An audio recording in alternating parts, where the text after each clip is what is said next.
મંચસ્થ જેમણે વિચારોના વાવેતરનો આજે 149મો એપિસોડ આપણે લાઈવ જોઈ રહ્યા છીએ, ત્યારે એના સર્જક અને જે કાંઈ કાર્યકર્તા છે અથવા જે આ બધાના નિમિત્ત છે એવા માનની શ્રી કાનજીભાઈ બાલાળા સાહેબ, મંચસ્થ બધા મહેમાનો, આપ સર્વે ભાઈઓ બહેનો, ચાર્ટર્ડ એકાઉન્ટ અને કંપની સેક્રેટરીને જે મેં સન્માન કર્યું તે, અને દાતાશ્રી કે હરીશભાઈ નાકરાણી જે એડવોકેટ છે, એ બધાને જય હિન્દ, જય ભારત સાથે જય શ્રી કૃષ્ણ. મારું નામ રણછોડ હમીર હડિયા, ગામ મહુવા તાલુકા, ભાવનગર જિલ્લાનું મહુવા તાલુકાનું થોરાળા. ખેડૂતનો દીકરો, મારા ગામમાં 4 સુધી નિશાળ. ભણતા ભણતા મારા ગામમાં એક રામકથા બેઠેલી, ત્યારે રામ પ્રત્યેની લાગણી, જે એ છંદો સંગીતના નાદે ગવાતો ત્યારે ચપાયોથી મને એમ લાગતું કે મને લગાવ છે. 7મું ધોરણ બાજુના ગામમાં અપડાઉન થઈને પૂરું થયું. દિવાળી વેકેશનમાં મેં મારા પિતાશ્રીને કહ્યું કે મને રામાયણ આપો, મારે રામાયણ વાંચવી છે. તો ગામમાં 2 વ્યક્તિ પાસે રામાયણ હતી, એમાંથી એક વ્યક્તિ ના પડી કે છોકરાને રામાયણ ન વચાય, અને એક બીજા વ્યક્તિ વિરજી કાકા હતા સરવૈયા, એને રામાયણ આપીને મેં વાંચી. એ રામાયણ હું વાંચતો ત્યારે મારે સવારના 5 વાગ્યાથી 10 વાગ્યા સુધી, 10:30 સુધી કાનજીભાઈ બાલાળા સાહેબ મારે કામ કરવાનું, પાથરા લેવાના, બેવડવાના, પૂળા વાળવાના, થાકી જાઉં. પછી મને 10 વાગે છૂટો કરે એટલે હું મારી વાડીએ આપણે વાહુ રાખવાનો ખાટલો હોય એનું ગોદડું પાથરીને ખપાળી કે ખરપીઓ મૂકી અને હું એને છાંયે રામાયણ વાંચતો દિવાળી વેકેશનમાં. મને શરૂઆતમાં જ રામની વાત આવી, એમના 2 આર્કિટેક્ટની વાત આવી, મને ખૂબ ગમ્યું. મારા રોમ ઊભા થઈ ગયા કે મારો રામ અહીંયા આવ્યો. હું રામાયણથી શીખું છું કે પ્રબલ પ્રતાપ રઘુનાથ તુમારા, સકલ અમાનુષ કર્મ તુમારા. એના જે વિચારોની તાકાત છે એ હડિયા રણછોડ છે, મારું કશું નથી. હું આગળ વધું. રામાયણ વાંચતા વાંચતા એક રોજ પ્લેન નીકળે, 10:30 બોમ્બેથી ઉપડે, રાજકોટ જાય ને હું પ્લેન જોઉં ત્યારે હું વિચાર કરું કે પ્લેન કેવું હશે, એમાં બેસનારા કેવા હશે, કેટલા ભાગશાળી લોકો હશે. મને ક્યારેક મોકો મળશે, મને આ પ્લેન જોવાનો કે બેસવાનો મોકો મળશે? આવી કલ્પનાઓ કરતો. આવી કલ્પનાઓ પણ અહીંયા ક્યાંક બાલાળા સાહેબ આ વિચાર લઈને બેઠા છે, એટલે મારી કલ્પનાને કેમ સાકાર થાય છે કહું છું. રામાયણ વાંચી લીધી, એની ચોપાવીને કંઠસ્થ કરી, ત્યારે હું એટલું શીખ્યો. આખી રામાયણના માધ્યમથી, રામના માધ્યમથી એટલું શીખ્યો કે જગતમાં પરહિત કરવા જેવું કોઈ ધર્મ નથી અને પરપીડન કરવા જેવું કોઈ પાપ નથી. પરહિત શ્રીસ ધર્મ નહીં ભાઈ, પરપીડન સમ નહીં અધમાઈ. કારણ વગર બીજાનું ભલું કરવું, એને મદદ કરવી, એના જેવો કોઈ ધર્મ નથી. અને કોઈ એવી મદદ કરો ને આંતરડામાંથી તમારા માટે દુઆ નીકળી જાય, તમારું નસીબ બની જાય. તમે કોઈને કારણ વગરના પીડા આપી, ખોટી રીતે એને હેરાન કર્યા, એની દર્દની આહી નીકળી જાય તો તમારું બદ નસીબ બની જાય. આવું રાવણના માધ્યમથી શીખ્યું. અને મેં જીવનમાં વર્યું. બોર્ડિંગમાં ભણવા ગયો. મારા મહુવા બોર્ડિંગની મલપા MN સ્કૂલમાં ક્લાસમાં બેઠો એટલે ત્યાંથી મેં રામાયણ શું કરી, મેં રામાયણ વાંચી, એને સમજો, મેં મારા વ્યવહારમાં મૂકી, અને એનો વ્યવહારનો મૂકવાનું કામ મારી પોલીસથી શરૂ થયું. 8મા ધોરણના એ ક્લાસમાં મૂક્યો. મને 15 મિનિટ છે ને, પૂરું કરીશું. એ ક્લાસમાં અમે જે વહેલા આવે એ પહેલા બેસે, એટલે અમે વહેલા જઈએ. આહિર બોર્ડિંગમાં રહેતા એટલે પહેલા જઈને પહેલા બેસીએ. અમને પોલીસ સ્ટેશનના 5-7 છોકરા અમારા ક્લાસમાં હતા, એ અમને ભગાડે, અમને ચોપડા ફેંકી દે, અમે ન હટીએ. રિશેષ પડે એટલે મારા ચોપડા પાછળ ફેંકી દે, નહીં પોતે ત્યાં બેસી જાય. મેં મારા ક્લાસ ટીચરને ફરિયાદ કરી, ન સાંભળી. આખરે ફરિયાદ અમારા પ્રિન્સિપાલ દોલુભાઈ ઓઝા પાસે ગઈ, અને એ આવ્યા અને એક બગડાટી બોલી કે ભાઈ ખરેખર સૌથી છેલ્લે આવે એને સૌથી પહેલા બેસવાનો અધિકાર કોણે આપ્યો? તો મને રામાયણે એ શીખવાડ્યું કે અનિતિને અનિષ્ટા કરનારા દુષ્ટો છે, એ દુષ્ટોની સામે સમર્થ માણસે ચૂપ બેસવું નહીં જોઈએ. અને હું ત્યારે સમર્થ છું કે જ્યારે મારામાં રામના ગુણો અથવા રામાયણના સંસ્કાર જો મારામાં ઉતરે તો હું મારી જાતને સમર્થ ગણું છું. મારે ગણવા જોઈએ ખરેખર. અને સારા ગણવા કે મોટા ગણવા એ કોઈ ગુનો નથી, અને સારા કામ માટે શક્તિ વાપરવી છે. એટલે મેં પોલીસની સાથે મગજમારી કરી. માથા ઉપર પરીક્ષા હતી, પરીક્ષા આવી. અત્યારે ડીસીપી રોજિયા સાહેબ, સુરત શહેરના ક્રાઇમ બ્રાન્ચના ડીસીપી સાહેબ છે, એના પિતા રોજિયા સાહેબ મારા મેથેમેટિક્સના ટીચર્સ. મેં સાહેબને વાત કરી, સાહેબ તો મને ધમકી મળી કે હડિયા બહાર આવશે એટલે મારશે, એને મારવો છે આજે, એક ક્લાસમાં આમ છે તેમ છે. પણ એક ચોક્કસ આખી સ્કૂલમાં વિદ્યાર્થીઓના નામના આલ્ફાબેટિક બેસવાનું શરૂ થયું, એટલે આખી સ્કૂલ છે નિમિત્ત થઈ ગઈ. તો અહીંયા મેં રામાયણનો પ્રતાપ જોયો. મને અનુભવ થયું કે વ્યક્તિ મોટો નથી, સિસ્ટમ મોટી છે, અને સિસ્ટમમાં આખરે કાયદો, કોઈ અનુપાલન, અનુશાસન, ડિસિપ્લિન મોટી છે. આગળ ચાલ્યું, છેલ્લે દિવસે પરીક્ષાનો વાળો આ રોજિયા સાહેબ, એક મેથેમેટિક્સના બીજા એના ભાઈ જજ છે ત્યારે, મેખિયા સાહેબ, અને આખી સ્કૂલના મહુવા શહેરના લુખા લોકો જ્યારે મને મારવા માટે આવ્યા ત્યારે મારા ટીચરો, મારા પ્રિન્સિપાલથી માંડીને બધાએ એક જેહાદ કરી અને ગામના લુખાઓની સામે જે 10-15 મિનિટની ફાઇટ ચાલી અને એ આખરે પોલીસમાં ગયા, કારણ કે કારણ વગરના સ્કૂલમાં આવેલા. ત્યારથી મને એક નક્કી થયું કે દુષ્ટોની સામે લડવું જોઈએ. હું આગળ ગયો. મને બોર્ડિંગમાં કોઈ સુખડી લાવે, માતા પિતા સુખડી આપે ઘરેથી, તો એને પાછળથી એવી આપણે બહેનો સાસરે જતા બેગ આપતા, એ બેગનો વાળો પાછળથી ખોલી નાખે પકડથી, પાછળથી બારણું ઊભું કરે અને સુખડી કોઈ ખાઈ જાય. મને એમ લાગે કે જેનો હક નથી આ અણહકનું ખાઈ જાય છે, મારે એને સીધા કરવા જોઈએ. ગૃહપતિ તો કાંઈ કરતા નથી. હું રાત્રે 12 વાગે જાગું, જે સુખડી ખાઈ ગયો એને પકડું, એને મંદિર બનતું હતું એના ભોયરામાં લઈ જાઉં અને એને મને મારું. ત્યારે મને સ્કૂલમાંથી કાઢી મૂકેલો કે તું તોફાની છોકરો છે. કીધું મેં ક્યાં તોફાન કર્યું? મેં તો જેનો હક બહારનું ખાઈ જાય છે, જેને ખાવાનો હક છે નથી મળતું, તો કે નહીં તું રસ્ટિકેટ. આખરે વલ્લભ વિદ્યાનગર આઈપીટીપી સાયન્સ કોલેજમાં ગયો, 12 ધોરણ પાસ કરીને ખેતીવાડી કોલેજ જુનાગઢમાં ગયો. એગ્રીકલ્ચર દરમિયાન 2-3 બનાવ એવા બન્યા હતા અને ત્યાં પણ મેં રામાયણને વેતી મૂકી, જીવન વ્યવહારમાં રામાયણમાં વેતી મૂકીને ત્યારે મને એમ થયું કે મારે ખરેખર સમાજને ઉપયોગી થવું હોય તો આ બધું ચાલે કોણ, છેલ્લે આખરે કોણ? તો કે પોલીસ સ્ટેશન. તો પોલીસ પાસે શું? બધા પીવે. પોલીસની ખાખીની એટલો રૂહાબ, એટલો ખોફ કે પોલીસ, આપણે ઘરે નાના હતા જ્યારે અમને બીવડાવતા કે જો રડીશ તો કાં બાવો આવશે ને કાં પોલીસ આવશે. અમે ચૂપ થઈ જતા. આનું મેં અધ્યયન કર્યું ને પછી નક્કી કર્યું કે મારે પોલીસમાં જવું જોઈએ અને મારે કાયદાથી લોકોને મદદરૂપ થવું જોઈએ. આ ભાવનાને મેં મોટી કરી. મારા પ્રિન્સિપાલ એમ.વી. કંજરિયા સાહેબે મને ખૂબ સારી રીતે મદદ કરી. મને એ વખતે હું એનસીસીના 8 કેમ્પમાં ગયેલો ઇન્ડિયા લેવલના, અને બધે બેસ્ટ કેડેટ ને બેસ્ટ શૂટર બનતો. હું જ્યાં મને મારું એમ એટલું સારું હતું, શિસ્ત એટલી સારી હતી કે હું બેસ્ટ કેડેટ ને બેસ્ટ શૂટર હું જ થતો, અને એના આધારે એનસીસીમાં સી સર્ટિફિકેટમાં A ગ્રેડ આપ્યો. જીપીએસસીની જાહેરાત બહાર પડી. આ જયંત પટેલ સાહેબ ને માવણી સાહેબને અમે એક બેચના છીએ. અમે એગ્રીકલ્ચરનો ગ્રેજ્યુએટ તો પછી થયો, પણ અગર સીમાં તમે જો પાસ હોવ તો તમને એપ્લાઇડ થવા દેતા. હું સી ઉપર પીએસઆઈમાં પાસ થયો. 3-1-83 અમારી ટ્રેનિંગ જુનાગઢમાં પૂરી થઈ અને 84 અમે કાર્યરત થયા. અને એ વખતે મને સુરતને યાદ કરું ત્યારે મારા પરિવારનો, મારો નાનો ભાઈ, મારા પરિવારના પૂનામામાં મારા મામા થાય, મોટી મોટી હીરાની કારખાની ચાલે. હું સુરતમાં ક્યારેક આવું ત્યારે આ ઝાકમ જોડ એમ થાય કે આ સુરતમાં કેવા લોકો સુખી છે, આ ધરતી કર્ણની ભૂમિ પર લોકો કેટલું કમાય છે. આમાં મને નોકરી ક્યારે મળે? મારે તમને આભાર આપવો પડે કે તમે બાબરી મસ્જિદ તૂટી 6 ડિસેમ્બર 2092 ભયંકર તોફાન થયા, અને તોફાનના ભાગરૂપે હું જુનાગઢમાં હતો. એક પ્રબળ ઓફિસર તરીકે, એક જાબાઝ અધિકારી તરીકે અથવા કંટ્રોલિંગ કરી શકો એવા ઓફિસર તરીકે મેં જ્યાં બહાર નોકરી કરી હતી એ લોકોએ મારી ભલામણ કરી અને મને સુરતનું રાંદેર પોલિટિશિયન આપ્યું જ્યારે પાકિસ્તાન તરીકે હતું. અને તોફાન થયા પછી 1.5 મહિનો કર્ફ્યુ હતું. મેં વિધિન એ વીક અહીંના અમારા કમિશનર સાહેબ, એડિશનલ કમિશનર સુધીર સિંહા સાહેબ હતા, એનું ગ્રેટ સેલ્યુટ કરું છું. એને મને હું એનો રાય લઈ લઉં, એને મને સંકલન કરવાનું કહ્યું. હું આ નિર્ભયતા ઉપર બોલું છું કે મને લોકો ભયમાં છે, કર્ફ્યુ છે, મારી જનતા, મારા લોકો શું કામ ઘરમાં ભરાઈ દે? મેં વાત મૂકી, સાહેબને છૂટા મૂકી દો. એ વખતે હું ચાર્ટ લાવ્યો છું, મારી પાસે છે. 268 હિન્દુ મુસલમાનના ખૂન થયેલા, 1300 કરોડની પ્રોપર્ટીને આગ લગાડ્યું, ને પાટાની આ બાજુ કોઈ મુસ્લિમ વસ્તી નહોતી એવો માહોલ થયો. ત્યારે એમ લાગ્યું કે મારે રામાયણ બહાર કાઢવી જોઈએ.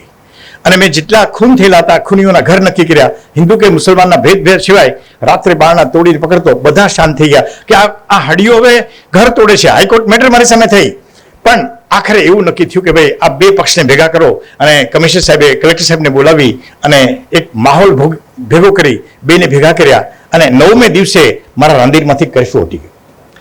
બસ એ ધરતીમાં ત્યારે તમને કહી દઉં કે હવે મારી વાત આ નિર્ભયતા જે આવી છે આ કરવાની, કોઈ ન માને. હું રિક્વેસ્ટ કરું, પહેલા અમારા જયંત પટેલ સાહેબ મારી સાથે, અમે માવણી સાહેબ સાથે કાયમિયાતમાં ઘણું કામ કર્યું, ઘણા એન્કાઉન્ટર કર્યા. સુરત શહેરને ગુંડાઓને મુક્ત કરવા માટેની વાતમાં પછી જઈશ, પણ અમારે રાંદેરમાં ઓલપાડની એક નહેર આવે જહાંગીરપુરા પાસેથી, એમાં એક નિયમ હતો કે ઉપરથી કોઈ લાશ આવે, એ લાશને એ લોકો જે છે એ અમે ગેટમેનને કહીએ કે વાહડાથી નાખી દે, સીધી દરિયામાં વહી જાય. આમ ક્યાંથી આવી કોને ખબર? 5-7 પોલિટિશિયન વચ્ચે આવે. તો મેં જોયું કે આવું આપણે કરાય પોલીસને કાયદો. રામે આવું નથી કીધું. રામે તો એવું કીધું કે દુષ્ટને ગોતીને મારી નાખવા જોઈએ. સવારે રાજ્યમાં આવવાનું હતું, એ વનનો રાજા થયો, પણ એને પોતાનું કામ નથી મૂક્યું. એને પીડાતા રીબાતા લોકોના પરસેવો મહેનત કરતા લોકોના માટે જે ફાઇટ કરી છે એ ગુણ માટે કામ કરવું જોઈએ. એટલે મેં ગેટમેનને બોલાવ્યું કે તે અત્યાર સુધી બધી લાશો જવા દીધી. સાંજે પોલિટિશિયન આવે, અમારી પોલીસ એને 100 રૂપિયા આપે, એક પોટલી આપે અને એનું કામ પૂરું થાય. મેં કીધું તને 100 રૂપિયા આપીશ, પણ જો તે લાશને જવા દીધી છે પાણીમાં આગળ તો હું તને ડૂબાડીને દરિયા ભેગો કરી દઈશ. એને એ કામ કર્યું. લાશ એક આવી, રોકી.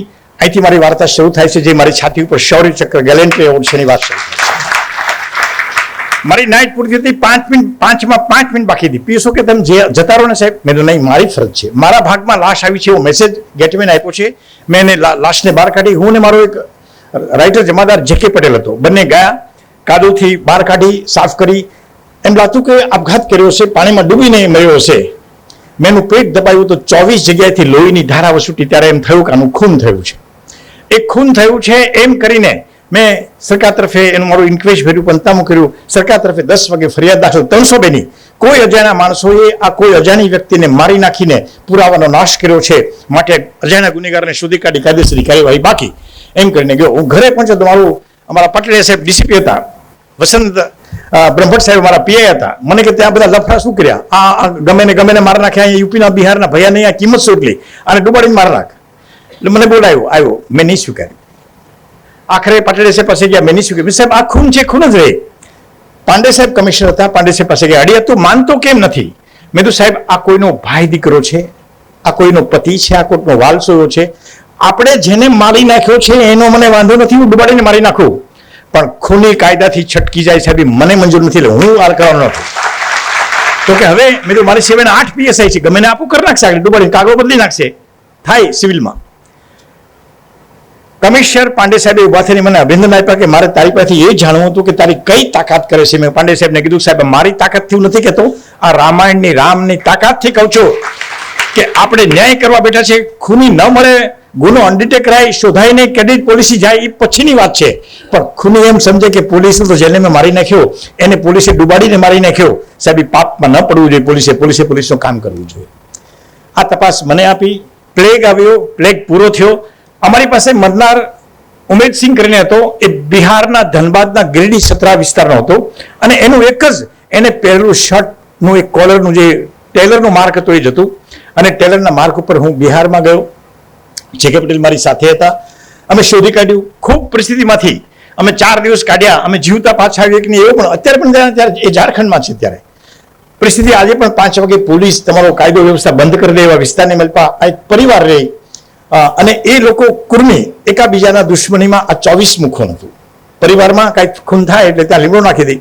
અમને નક્કી થઈ ગયું આનું જ ખૂન છે, આનું નામ છે. અમને કડી નહોતી મળતી. એક ડોક્ટરે અમને કડી આપી અને અમે ગુનેગાર સુધી પહોંચ્યા. ગુનેગાર કલકત્તા હતા. કલકત્તા જવા માટે થઈને ધનબાદ આવ્યા.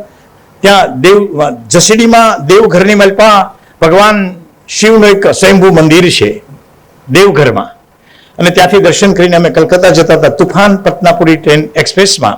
અને અમે બિલકુલ જતા દરમિયાન ડાકુએ ટ્રેન લૂંટતા હતા. અને હું જે ફર્સ્ટ ક્લાસમાં હતો ત્યાં પણ ડાકુ આવ્યા. અને ડાકુએ સીધો મને પકડીને કીધું નિકાલો. હું નથી લાવ્યો મારી બેગ કે નથી લાવ્યો રિવોલ્વર રિહર્સલ કરી શકતો, કારણ કે 15 મિનિટમાં વધારે ન કહી શકું. એટલું ચોક્કસ કહીશ કે મને જેવો પકડી લીધો, મારી મેં 3 ગન ટેકવાઈ ગઈ, 6 ડાકુ મારી પર મને ટાર્ગેટ બનાવ્યો. ત્યારે મેં વિચાર્યું કે મારે શું કરાય. મારે સરેન્ડર થઈને બધા જે દાગીના, પાકીટ, પૈસા, ઘડિયાળ, વીંટી આપે છે એમાં મારી સાથે એક મામલતદારના મિસિસ હતા. એનું મંગળસૂત્ર એ પોતે છુપાવવા ગયા અને એને એક ખંજર મારી એનો ગાલ, છાતી અને પેટ કાપી નાખ્યું. એની ચીસ પડી. ત્યારે મેં કીધું કે મારે હવે ચૂપ ન રહેવાય, મારે ડાકુ સામે લડી લેવું જોઈએ. મારે સુરતમાં એમ કહેવા જેવું કે મને ડાકુ લૂંટી ગયા. મેં મનોમન નક્કી કર્યું કે મારે લડવું જોઈએ. મને એ લોકોને મેં જોવામાં શરૂ કર્યું તો એ લોકો નક્કી કર્યું આપણને આ પારખે છે, આને આપણી સાથે લડવું છે, તૈયારી કરે છે. સારે કોઈ ખૂર બેઠા તો એટલે ડોક કાપી નાખો. ડોક કાપી નાખવા માટે મારી પર ખંજરનો ઘા કર્યો. મને ખબર હતી કે જો ડોક કપાઈ જાય તો હું મરી જઈશ. મેં ખભા અપ કરી દીધા. હાથ કપાય તો વાંધો નથી. મને એક મોકો છે મારી પાસે, જે એરબેગ છે એમાં મારું ગન છે, નેકેડ છે, 6 લોડ ભરેલા છે. મને મોકો મળવો જોઈએ. મેં ઉપલી સીટ પકડીને લાત મારી. એ ડાકુ પાછો ગયો અને એ ડાકુએ વળતું મારી દાઢી કાપી નાખી. હવે મેં રિક્વેસ્ટ, મને મારી નાખવાથી શું મળશે? મને વિવેક, ડાકુની સામે ફાયરિંગ થાય, ડાકુઓ ટ્રેન લૂંટે છે, એની વચ્ચે મેં વિવેકથી, એક નમ્રતાથી, રામાયણના ગુણોથી કે મને મારી નાખવાથી તમને શું મળશે, હું તમને ક્યાં ના પાડું છું, હું તમને આપી દઉં છું, મને આપવા તો દો. ડાકુનો સરદાર જેમ શોલે ફિલ્મની માલિકા ગબ્બરસિંહ છે वो ત્યાં હાજર હતો મારા કોચમાં. अच्छा वो उसको दे रहा है, मैंने मौको आप्यो, मैं गन काढ़ी, जेवी गन काढ़ी जो साले को गिरा दो उसके पास गन है, એ મને શૂટ કરે પહેલા મેં એક ડાકુને શૂટ કર્યો, બીજો પાછળથી રાખ્યો હતો એને મેં શૂટ કર્યો. પેસેન્જર ભાગવા માંડ્યા. મને ત્યાંના લોકલ લોકોએ કીધું કે આખી ટ્રેન લૂંટે છે, 15-20 ડાકુ છે, અમને બધાને આવીને મારી નાખશે, અમે ભાગી જઈએ. સામાન લઈને ભાગવા માંડ્યા. તો મેં કીધું ડાકુ આવશે ક્યાંથી ચાલુ ટ્રેનમાં? તો બીજા ડબ્બાઓમાંથી મેં ઉઠીને 2 ડબ્બા બંને બાજુના દરવાજા બંધ કર્યા. પેસેજમાં ફર્સ્ટ ક્લાસમાં નીકળ્યો. 2 ડાકુ ગન સાથે આવતેલા હતા, એ બેને મેં શૂટ કર્યા. 2 ડાકુ બીજા ડબ્બામાંથી આવતા હતા, એ પોતે જાતે દરવાજા ખુલ્લા એમાંથી કૂદી ગયા. હું ગેટ બંધ કરવા ગયો ત્યાં 2 ડાકુ આવ્યા, જેને હું શૂટ કર્યો પહેલા એ બાથરૂમમાં ગઈ ગયા. આ પરિસ્થિતિની સામે 40 મિનિટ સુધી મેં ટ્રેનની માલિકા લડત કર્યા પછી ખૂંખાર ડાકુઓની સામે, સશસ્ત્ર ડાકુઓની સામે, આ વાત કરું છું 94ની, મારી ઉંમર 35-36 વર્ષની હતી. એ વખતે 40 મિનિટ સુધી ડાકુઓની સાથે માથાકૂટ થઈ. હું જ્યારે ટ્રેન ઊભી રહી ત્યારે આસાનસોલ આવ્યું. આસાનસોલની માલિકા પોલીસને એવું લાગ્યું હું ડાકુ છું. 2 જીવતા ડાકુ મેં બાથરૂમમાં પકડેલા હતા. પકડીને મારા નોકમાંથી હાથમાંથી લોહી નીકળી ગયું હતું, દાઢીમાંથી લોહી નીચે સુધી પહોંચેલું હતું, એક હાથમાં ગન. ડાકુ કહે તમે ભાગી જાઓ, હું કહું કે તમે સરેન્ડર થઈ જાઓ. એ દરમિયાન એક ટીટીએ અમને ચેક કરેલું. ત્યાં સુધી લોકલ પોલીસ બંદૂક લઈને આવી ગઈ. ડાકુને પોલીસને એવું લાગ્યું કે આ હડિયા એ ડાકુ છે, આ પોલીસ નથી. પણ જેવું ટીટી આવ્યો એટલે ટીટીને મેં મારા એવો હાથથી પકડી લીધો. 5 સરકાર ટીટી હતા અને મેં ટીટીને કીધું you explain local police misunderstanding it and you check me my police warrant and explain that I am the police officer. I caught the ડાકુ in the bathroom. મેં ડાકુઓને બાથરૂમમાં પકડ્યા છે, હું ગુજરાતની પોલીસ એવું તો કે ત્યાં સુધી તો એ જમાદાર 303ની બંદૂક લોડ કરીને પગથિયે પોઝિશન લઈ લીધી. આ બાજુ બાથરૂમ છોડી દઉં તો ડાકુ મારી નાખે, આ બાજુ જો હું ટીટીને છોડી દઉં તો ટીટીને પકડ્યો એટલે મને ત્યાંથી ફાયરિંગ ના કરાય. જેવો ટીટી સાહેબને છોડ્યા એને બંદૂક પકડી લીધી અને કીધું કે उसको मत मारो, वो गुजरात का पुलिस ऑफिसर है, उसने पकड़ के डाकू बाथरूम में रखा है. પોલીસે સાવધાન મેં કીધું, મારી પોઝિશનમાં મને હેલ્પ કરી, એને મને બંદૂક આપી, મેં બાથરૂમ તોડી નાખ્યું, 2 ડાકુને કાઢ્યા. આવા ઘટનાની મારી પાસે 7,10,000નો લૂંટેલો સોનાનો માલ, આખો પેલા ગુટકાનો થેલો ભરેલો મેં પકડ્યો, લાશો મેં પકડી, રિવોલ્વર મેં પકડી. હું પોલીસ સ્ટેશનમાં ગયો ત્યારે પોલીસે મારી પર 302ની ફરિયાદ કરીને મને સીટના ઝઘડામાંથી પૂરી અને એને બાતમી મળી કે અમે બાતમી મળીને ટ્રેન રોકી લીધી, ટ્રેનને કોર્ડન કરી લીધી, અમે ડાકુ પકડ્યા, ડાકુ માર્યા, આખી કડી એને લઈ લીધી. પરિસ્થિતિ બગડી, મારી સામે 2 બાજુનું મોત ઊભું થયું, મને ખબર પડી ગઈ. પણ આ ડાકુ આસાનસોલના હતા. લોકલ એસપી ત્યારે કલકત્તામાં કમિશનર છે સોમેન મિત્રા, એને ખબર પડી અને એ પોલિટિશિયન પીએસઆઈને મોકલી છે. મેં એને ભાષામાં સમજાવ્યું. 1 કલાક પછી આવ્યા. આખરે સત્ય બહાર નીકળ્યું ત્યારે મેં સાહેબ પોતે આવ્યા. સાહેબ એવું કીધું કેસા હુઆ, એટલે ઓલા ઇન્સ્પેક્ટરે બધું સમજાવ્યું એની ભાષામાં. મેં કીધું સાહેબ તમે સાચું સાંભળ્યા પછી જો સાચું કરી શકો તો હું સાચી વાત કહેવા માંગુ છું, બાકી સાહેબે કીધું ઠીક છે. પરિસ્થિતિમાં એ લોકો કોઈ રીતે મને બળ પ્રયોગ કરીને મને ખતમ કરવા માંગતા હતા. મારું અસ્તિત્વ ન ટકે એવી પણ એની તૈયારી હતી. 2,500-3,000 માણસો રેલવેના પ્લેટફોર્મ પર લોકઅપમાંથી કાઢીને મને મારી નાખવાની તૈયારીમાં પણ હતા, કારણ કે બધો ભયંકર એરિયા છે. આખરે છેલ્લે રસ્તો એ નીકળ્યો. મેં કીધું સાહેબ તમે જે ટ્રેન આવી ત્યારે પોલીસ જે જમાદાર બંદૂક લઈને એને બોલાવો. એને આવ્યું ત્યારે બધું કીધું સાहब એ સાहब को तो मैं शूट करने वाला था लेकिन टीटी ने बताया. અને સાહેબ પછી મેં બંદૂક આપી, મારી બંદૂકથી બાથરૂમ તોડ્યું અને સાહેબ આ છે. અને સાહેબ તો ઘરે હતા, મેં ફોન કર્યા પછી અડધી કલાકે આવ્યા. આ વાતની જાણ, આ સનસનાટીની વાત આખી ડીજીને કહેવામાં આવી. બીજે દિવસે નક્કી થયું કે બિહારમાં એ વર્ષમાં, ચાલુ વર્ષમાં 94માં 32 વખત ટ્રેન લૂંટાયેલી. ઘણા પોલીસ અધિકારીઓ, મિલિટરીવાળા, પોલીસવાળા, આર્મીના, નેવીના કંઈક ડાકુને મારી નાખવાના બનાવ બનેલા. પણ આખરે ડાકુ ભેગા થઈ અને જેને ડાકુ મારી નાખે. મારા કેસની માલિકા ડી સાહેબે એવું કીધું કે 5 કામ તમે જાતે કર્યા છે. ટ્રેનને બચાવી, લૂંટેલો માલ કબજે કર્યો, ડાકુને મારી નાખ્યા, ડાકુને જીવતા પકડ્યા અને એની સાથે સાથે તમે જાતે બચી ગયા. એક પહેલો દાખલો છે, તમને બોનસ લાઈફ છે અને અપ્રતિમ શૌર્ય દાખવ્યું છે. એ શૌર્ય દાખવા બદલ તમને શૌર્ય ચક્ર ગેલેન્ટ એવોર્ડ આપવામાં આવે છે. હું એના માટે રાષ્ટ્રપતિને વેસ્ટ બેંગાલ સરકારે આખા ભારતમાં કોઈ અધિકારીને શૌર્ય ચક્ર એક રાજ્યમાંથી બીજા રાજ્યમાં જાય તો એ ગુજરાતનો આપનો અહીંયા સામે ઉભેલો રણછોડ હરિયા છે. શોર્ટ ટાઈમ મને રાષ્ટ્રપતિ શંકરદયાળ શર્મા સાહેબે મને ગેલેન્ટ્રી એવોર્ડ આપ્યો. એને 5 ફાયદા છે. મને લાઈફ ટાઈમ, હું તમને પહેલા વિચારોના વાવેતરમાં હવે આવું છું, ભલાલા સાહેબના વિચારમાં આવું છું.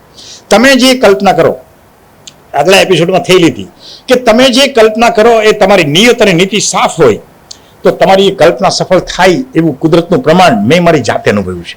હું ત્યારે ખાટલામાં બેઠો ખરપિયાના પ્લેનને જોતો, એ પ્લેનનો મને ફ્રીમાં પાસ મળ્યો. હું લાઈફ ટાઈમ પ્લેનમાં ફ્રી મુસાફરી કરી શકું, toll tax free, road tax free. રાજાઓના છાલિયાણા બંધ થઈ ગયા. મને રાષ્ટ્રપતિ દર મારા પેન્શનમાં 2000 રૂપિયા છાલિયાણું આપે છે. તો મેં રામાયણની વાતથી એમ કહું કે હું 3 ગુણ શીખ્યો રામાયણના. વિચારોના વાવેતરમાં આજે 3 શીખ તમને રામાયણના માધ્યમથી આપું છું કે તમે કોઈના બોજના ભાગીદાર થાવ, તમે કોઈના રઝળપાટના સાથીદાર થાવ અને તમે સત્યની તરફદારી કરો. આ 3 વાત તમારામાં જો આવી જાય, તમારામાં જુઠ્ઠાઈ નીકળી જશે, હરામનું લેવાનું નીકળી જશે, અણહકનું પચાવવાનું નીકળી જશે. તમારામાં એક એવી નિયત આવશે કે તમારામાં વીરતા પેદા થશે. એ વીરતા છે નિર્ભયતા આવશે એટલે તમે જે નિર્ભય બની જશે. આ મારી શીખ હું જ્યાં હોય ત્યાં આપું છું. મેં આ રામાયણથી લીધી છે, આપને પણ આપું છું. અને આ 3 વાત શેમાં જાય? યા શ્રી શૌર્ય ચ રામસ્ય યાશ કલ્યાણ સત્વતા. તમને લક્ષ્મી મળે અને એ લક્ષ્મીનું પહેલું કામ સદમાર્ગ છે, ધનનું, જે વકીલ સાહેબે કર્યું છે. આપણે કહીને કે દીકરા, આપણે એવો દીકરો ઈશ્વર આપે, કાં મરદ હોય, કાં ભક્ત હોય અને કાં દાતાર હોય. એક તો દાતા અહીંયા બેઠા છે. તો મારા સસરા બહુ જ્ઞાની હતા કે મને એવો જમાઈ મળ્યો કે એ ભક્ત પણ છે, શૂરવીર પણ છે અને સાથે દાતાર પણ છે. તો આવી વાત મને રામાયણે આપી છે અને રામાયણની વાતને આપની સામે પ્રસ્તુત કરી. મારો સમય પૂરો થાય છે. આપને વંદન કરું છું. આપમાં પણ ઈશ્વરનો, પરમાત્માનો અંશ છે માનીને ભાઈઓ છે દેવો છે, બહેનો છે દેવીઓ છે, દેવ અને દેવીઓ અને મંચસ્થ મહાનુભાવો છે, એની વિશિષ્ટ તાકાત છે. એ બધાના ચરણોમાં વંદન કરી મારી વાતને પૂરી કરું છું. હું આપને વિચારોના વાવેતરમાં કહું છું કે કોઈના બોજના ભાગીદાર થજો, કોઈની રઝળપાટના સાથીદાર થજો અને સત્યની તરફદારી કરજો. સત્ય ઈશ્વર આવા માણસોને ગોતે છે અને ઈશ્વર તમને સપોર્ટ કરશે. એ મારા માધ્યમથી કહું છું. જય હિન્દ, જય ભારત. ફરીવાર વંદન.